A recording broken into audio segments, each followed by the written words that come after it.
All right, everybody. Thank you so much for joining. As you know, this year is different. It's not the year you expected to be having. It's certainly not the year anyone expected. But for better or for worse, this is what we have been dealt, and it's our job to figure out how to move forward. And we know that sometimes with challenges, there can be opportunities. So this year, as an executive officer, we want to help you make the most out of this year. And that's why we're here tonight. We want to give you the tools to be successful in this unprecedented year. And we're welcomed tonight by Steve Hofstetter, a great example of making the most out of what has been for all of us a difficult situation. Steve is a professional stand-up comedian who took his comedy virtual this spring. He's an author, columnist, and comedian. He's one of the top booked acts on the college circuit, an original writer for College Humor, and has released 6 comedy albums. He's written humor columns for the New York Times, SportsIllustrated.com, and NHL.com. He usually has an intense tour schedule of over 100 colleges and dozens of clubs every year. But obviously, in-person comedy wasn't an option this year. So he founded the Nowhere Comedy Club to put on consistent comedy events for fans across the world. Steve is a SigEp from Columbia University and a familiar face to all of us at Conclave, hosting the Balanced Man celebration and a free comedy show. Steve is here to share with you what he has done this year, and I'm excited to welcome him. After we hear from Steve, we'll break into small cohorts where you will have the opportunity to connect in meaningful ways with other vice presidents of programming who are doing similar work to you, and learn from them and gain some really good ideas for how to make the most out of this year. But for that, we are going to hand it over to Steve Hofstetter. So with me, please welcome Steve. Thank you. Appreciate that, Ben. First thing I'm going to do is ask all you to, if you can, turn on your cameras and unmute yourselves. This isn't a business meeting. I would like to hear back from you if I can. Obviously, do not unmute yourself if you're in some sort of a loud environment. If you're, surrounded by pets. I did one show where they had a pet parrot, which is very difficult to handle as a comedian because you don't think you're being heckled by a parrot because that's not what you assume is happening. Like, you just assume that someone is repeating your jokes back to explain them to somebody. And then eventually you get really mad and you yell at the person and they put them up on screen and it's just a bird just kind of... It's not as good. So anyway, as a comic, it's also difficult doing a digital show because if a joke bombs, the instinct is to be like, oh, guys, please unmute yourself. And then you look at the list, you see that everybody's unmuted, and you're like, oh, that one was me. That's completely my fault. It is, of course, only unmute yourself if you are in an environment without distracting sounds. If you decided to show up tonight because you're like, I really want to make this meeting, but also I'm eating a whole bunch of cereal out of my hand. Please don't unmute yourself. That is very loud and distracting. It is there is someone with background noise, by the way, so if we can keep an eye on that, that would be great. I honestly don't know what I'm going to talk about today because like March, I wanted to come in with that same feeling I had in March, which is, hey, what now? Let's improvise. Because that's what happened to all of us. When I figured out something was wrong, I was actually on a plane. I was on a plane on my way back to LA. I had just gotten off a tour, and I was in the air when the NBA canceled their season, when flights to Europe were canceled, and when Tom Hanks announced he had COVID. And that all happened within an hour. And then I was just sitting in the sky not knowing what to do. That's a panicky feeling, by the way. Just being like, if we land, is it going to still be there? Like, are people panicking? Is everything okay? I landed. Everything seemed okay. I immediately went to a grocery store because I was like, if people panicked, they definitely went to the grocery store first. All the toilet paper was gone, which is still weird, by the way. And just a heads up, if you're someone who hasn't had to buy toilet paper in the last 6 months, that's because you were a dick 6 months ago. So don't hoard stuff. We're all in this together. So I had to figure out what next. And I am a live entertainer. That is what I do. That is all I've known for the last 18 years. Now, I've also got a bit of a tech background. I've had experience with virtual shows before. And so I had to cancel 2 weeks of my tour. That's what we did. Wasn't that adorable? Back in March when we were like, oh, 2 weeks. Everything will be fine in 2 weeks. So we canceled 2 weeks of the tour. And I figured probably we were going to have at least another month of that as well. You know, we weren't sure. I didn't know how well other people were going to quarantine and actually pay attention to what was going on.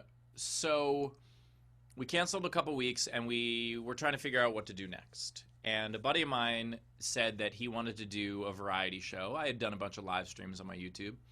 And another buddy of mine called the next day and said that he wanted to try to open a virtual comedy club. And so I connected the two of them together, and between all of us, we started both of those pursuits. And that's where Nowhere Comedy Club was born. Now, there was a huge learning curve. We had to find what was the best setup. Turned out it was Zoom, which is weird because Zoom was basically created for boring business meetings. And, you know, here we are now trying to do huge comedy shows on it. And now, like, we have birthday parties on Zoom, which is so fun, hearing 40 people trying to talk over each other at once. Those are the best. The most difficult thing about the pandemic is that, oh, I can't make it is a terrible excuse. Like, no one believes you. But I get invited to Zoom birthday parties, and I'm like, what could I be doing instead of this? We had to learn how to use this software. We had to learn all the capabilities of it. One of the things that I very much recommend to you is don't just accept what's easy. Always figure out if there's a better way. For instance, if any of you have been using Zoom, whether it is for fraternity events or business meetings or just talking to your folks, if you don't know what the term original sound means, you have been using it wrong for the last 6 months. If you want to know what original sound means, Google it after this. Google is your friend. The great thing about Google is if you don't know something and you Google it, no one will know that you didn't know it but you and Google. It'll be Google's little secret. So learn stuff. Original sound is very important to Zoom. It is something that prevents you from clipping over each other. That is one little feature that we had to learn. Now, the point of bringing that up is not to teach you that feature. The point of bringing that up is to teach you to ask the right questions. The way that Nowhere started was a lot of people, you know, my entire industry was out of work. And a lot of people were asking the question, well, how can I perform to the most amount of people possible? And that was not the right question to ask. The right question to ask was, how can I perform to the best amount of people possible? It is a completely different question. Because if you're in college, all right? I have performed at so many schools where the belief of the student activities department is, hey, if we put a comedian in a cafeteria and just let them talk, the most amount of people will hear them. Yes, the most amount of people who do not want to be there will hear them, and that is a horrible idea. This kind of goes back to something I learned when we were recruiting, which was, it's not quantity, it's not quality, it's quantity of quality. It's the most amount of quality you can get, but it's not the most amount of anything you can get. There were a lot of other chapters on my campus that were just scattershot. And for us, it made much more of a difference if we targeted. If you have 40 people that you're trying to, you know, sell the chapter to, and you talk to each one for 1 minute at an event, you're not going to get anybody. But if you talk to 5 of them for 8 minutes apiece, you might get all 5. And that's the difference. The difference is focus. And so what we did is we started selling tickets and limiting the amount of tickets that people could buy. There were other people that were trying to perform, for 1,000 people who didn't care about the show and didn't value it because they didn't pay any money. And so our take was, well, why don't we make a barrier of entry? We also wanted to be considerate. There are, 20% of the country is out of work. There are a lot of people who are stretched really thin. And so we also created a program where we did free tickets for frontline workers. We also did a program where someone can buy a ticket for someone else who is out of work. Sight unseen. Nobody knows who they're buying for. Nobody knows who bought for them. But it allows us to, still be compassionate while also protecting our product. And that was really important to us. Another thing that we learned is act swiftly and decisively. We got up and running on the air. I believe our first show was March 14th. There were other comedians who hadn't even canceled their shows yet, like their tour shows. And we were already up there doing work digitally. And the reason for that is because I spent a couple days without much sleep so that we could get there first. Because if you have a plan to do something, that's great. And if you don't act on that plan, if you don't actually carry it out, if you don't have follow through, then your plan doesn't matter. Because other people will get there first and they'll be able to learn quicker. We combined those, we started the club, and it worked. In the last 6 months, we have sold, I believe we're at about 23,000 tickets now. We have replaced almost $400,000 worth of work for comedians. And our little digital experiment has paid comedians more than any other chain of comedy clubs in the country.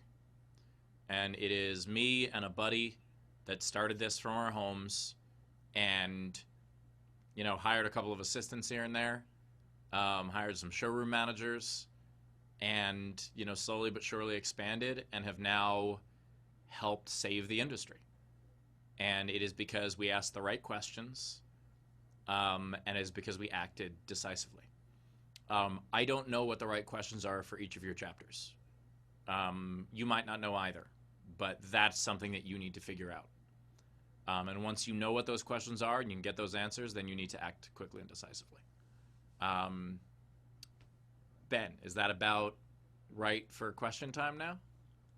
Yeah, we can definitely open up to questions that guys have. So if you do have a question, feel free to throw it into the chat or to unmute yourself and ask Steve from his experience. I'll start with one though, Steve. Obviously, putting something up from the ground up is hard. What has been the biggest fail over the last 6 months trying this new thing? What's the biggest fail? There's an old phrase my grandmother used to use that we all kind of made fun of, but now that I'm older, I realize it's correct, which is your eyes are bigger than your stomach. Now, she meant it literally, which is don't put too much on your plate that you're not going to finish. But it's also really good advice figuratively as well. The idea of trying to do too much at once, you won't be able to get anything done. There's the old adage that, a staircase is easy when you realize it's just one step, because it's one step after one step after one step. And that's what you need to do when you're breaking anything down from scratch.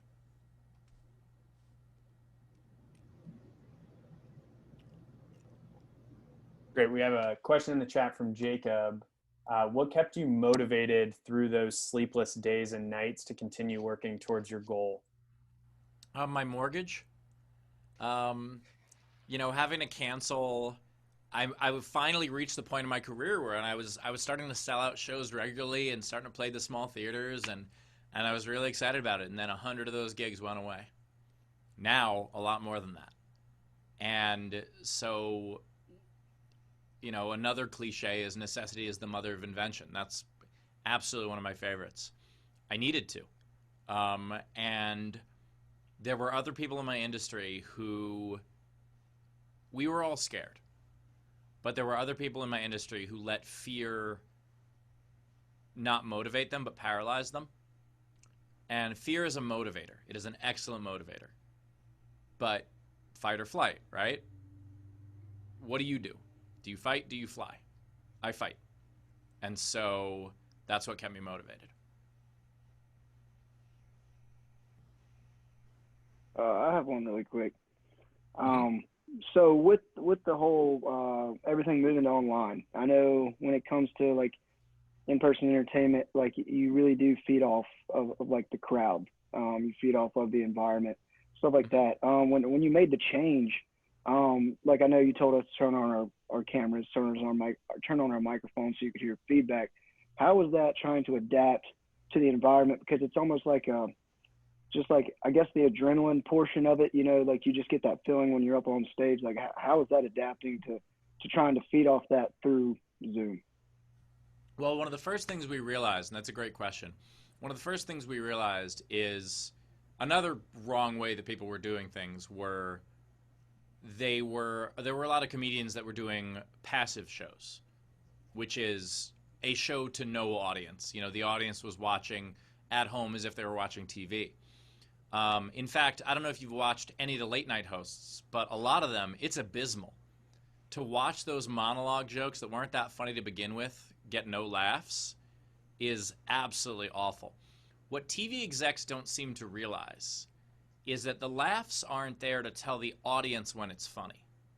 The laughs are there to tell the comedian how the audience feels about it. And stand-up is a conversation of energy.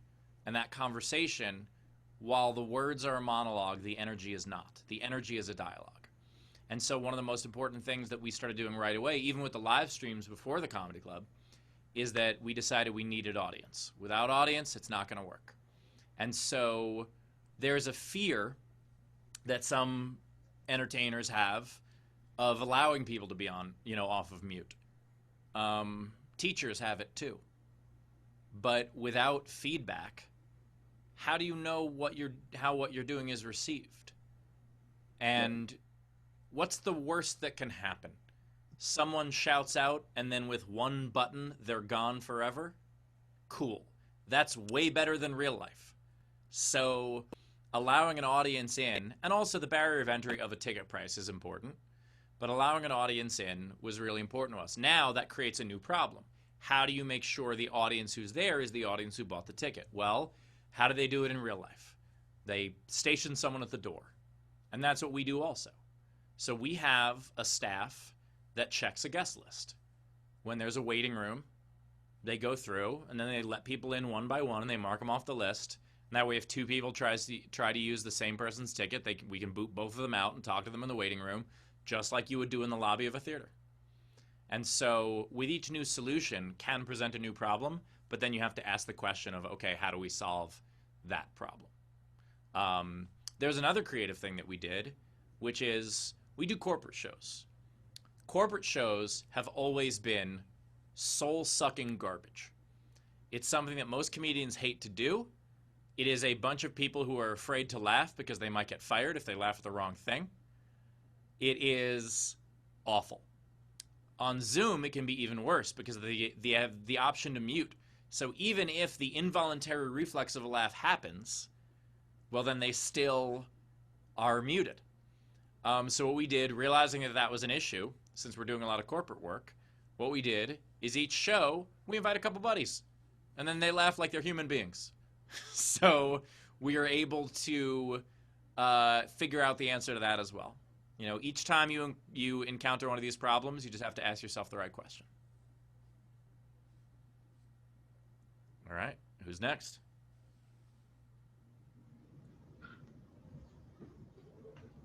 Ben, are you talking? I can't hear you. I am not. I heard somebody else unmute. Anybody else have a question?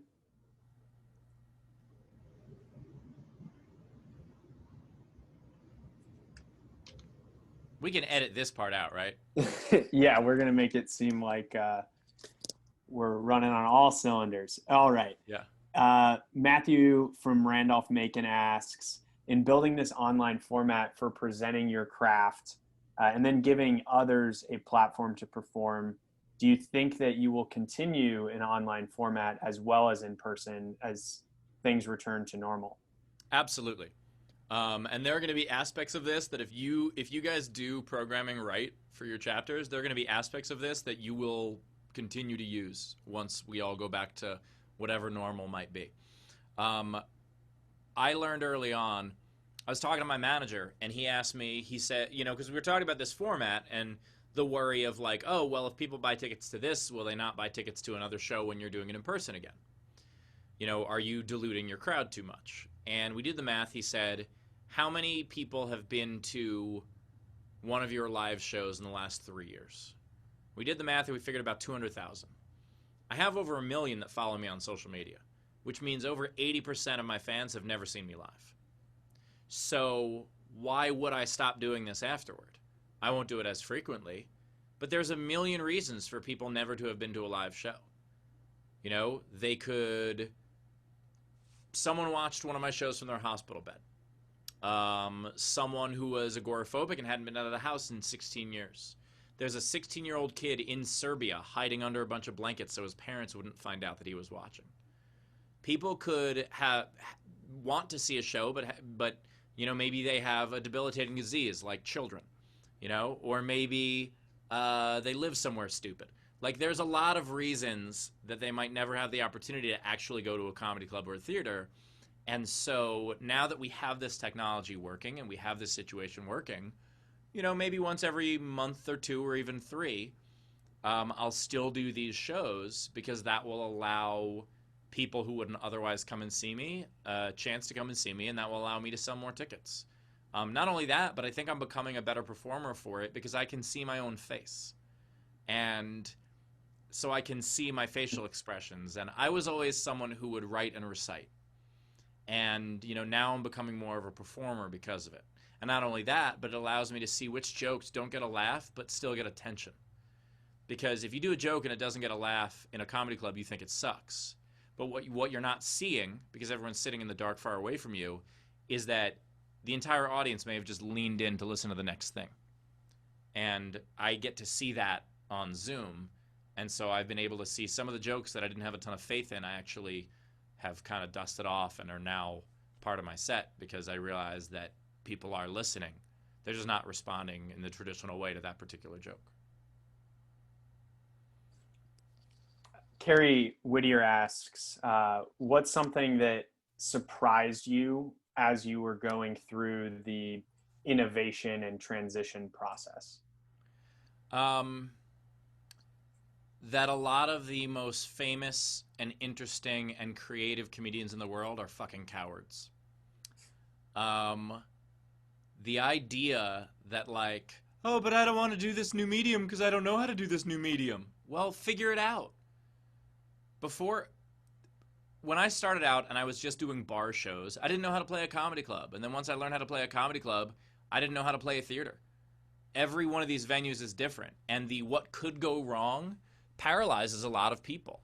And it amazes me how many people are hesitant to do digital shows because they're scared of what can happen. And meanwhile, the thing that I really don't understand are the comedians who are doing these outdoor shows, which first of all are ending in most places in the country in about 2 weeks. But they're doing these outdoor shows where there's no PA system. There's no way to prevent people walking by from interrupting. I mean, imagine if a booker had ever said to me, hey, you want to perform for 4 idiots and a bird? No, absolutely. I mean, I did perform for a parrot, but that was an accident. But the idea that they are doing everything they can to not reinvent things, to try to hold on to what they knew 6 months ago. Because they're like, well, I can grasp an outdoor show. It's just a show without a ceiling. Whereas a Zoom show is completely different. You got to set up your camera correctly. You got to get a USB mic. I have a green screen. That's why the wall does this. There are all these other aspects you have to learn. There's more of a learning curve, and there are a lot of people who are scared of that learning curve. And I also am surprised at people's irresponsibility for the people who are doing, shows. If I wanted to, I could just rent a park for $150 for 2 hours in any given city and make a bunch of money selling tickets. But those people buying those tickets are going to have to drive there. And when they drive there, they're going to stop and eat, and they're going to get gas, and they're going to do all these other things that could get them sick. And I am not willing to be the person who kills somebody. So seeing those two things combine, I truly do not understand why people are still so hesitant to try something new. We've got Greg Proops did a show with us early on, and he does, I think, 2 to 3 a month. First week of the month, every month, I get an email from Greg Proops, one of my heroes, like one of the people who got me into comedy, just being like, all right, Steve, what are the dates this month? That's crazy to me. But it's because he tried it, and he saw it, and realized, oh, this is not that different. Kind of on that similar vein, was there anybody that you reached out to that was a mentor to you that helped you through the transition to this new way of doing things? What advice helped you, and maybe what advice didn't help? Well, this has never been done before, so there was no one that was ahead of us. I did this with Ben Glebe, who's another comedian, and Ben and I have butted heads on a lot of things, and it's been great for the company because it's allowed us to each realize that our own perspective is not necessarily right. Sometimes you get a couple things right in a row, and then you think that every one of your ideas is correct, and it's not. And I mean, when I was an undergrad, actually, the running joke, I was chapter president, and the running joke for my e-board was my VP of programming said, he goes, Steve has 1,000 ideas every day. 999 of them are complete shit, and we have to find the one. That's our job. And so being able to have someone who can say no to you, I think is really important. And it's something that we've been able to help each other with and get ideas from each other. That's awesome.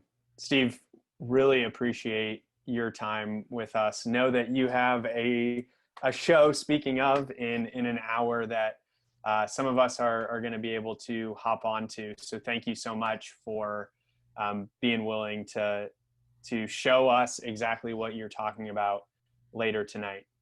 Absolutely. And the biggest point I want to make is that I have no answers for you because there are no answers yet. We have yet to discover what the answers are. That's the most amazing thing about what's going on right now, is that no one knows what to do. So if you can figure it out, you're going to be ahead of the rest of the world. That's a hell of an opportunity. So take that opportunity, don't let fear paralyze you, and ask the right questions. I hope that helps.